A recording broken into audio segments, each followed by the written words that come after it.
Hello అందరికీ మరొక వీడియోతో మీ ముందుకి వచ్చేసాను. ఇవాళ నేనైతే కూల్గా తాగాలని చెప్పేసి ఈ హాట్ సమ్మర్లో డ్రింక్ అనేది ప్రిపేర్ చేశాను అనమాట.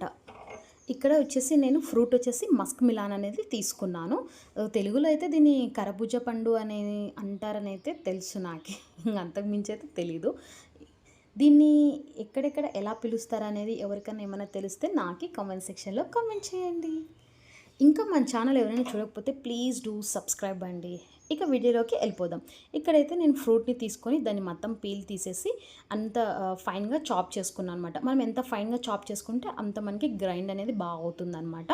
ఇక్కడైతే నేను 1 టేబుల్ స్పూన్ మాత్రమే ఇక్కడ హనీ అనేది యాడ్ చేశాను. అలానే ఐస్ క్యూబ్స్ కూడా వేసుకున్నాను.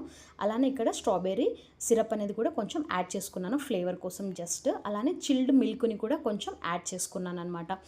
మనకి ఎంత ఫ్రూట్ చిల్డ్‌గా ఉంటే అంత మనకి జ్యూస్ కూడా చల్లగా ఉంటుందనమాట.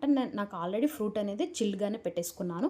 అందుకే ఐస్ క్యూబ్స్ కూడా కొన్నే వేసుకున్నాను. మిల్క్ వేసుకున్నాను. షుగర్ అనేది అస్సలు వేయలేదు. బెల్లం కూడా వేయలేదనమాట.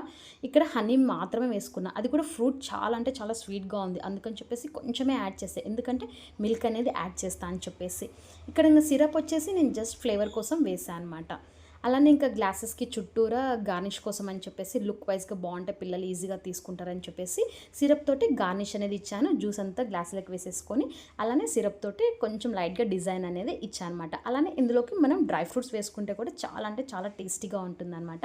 నాకు ఎర్లీ మార్నింగ్ టైం లేక నేను వేయలేకపోయాను. అది కూడా కొంచెం మా మదర్కి టీత్ ప్రాబ్లం ఉంది, ట్రీట్మెంట్ ఇప్పిస్తున్నాను. అందుకని చెప్పేసి నట్స్ కూడా వేయలేదు, తను నమ్మలేదని చెప్పేసి మేము కూడా కట్ చేసేసామన్నమాట. అలానే ఇంకా జ్యూస్ ఎలా ఉందని చెప్పేసి నాకు కామెంట్ సెక్షన్లో కామెంట్ చేయండి. ఇంకా మన ఛానల్ ఎవరైనా సబ్స్క్రైబ్ చేయకపోతే ప్లీజ్ డూ సబ్స్క్రైబ్ అండి. బాయ్, ఉంటానండి.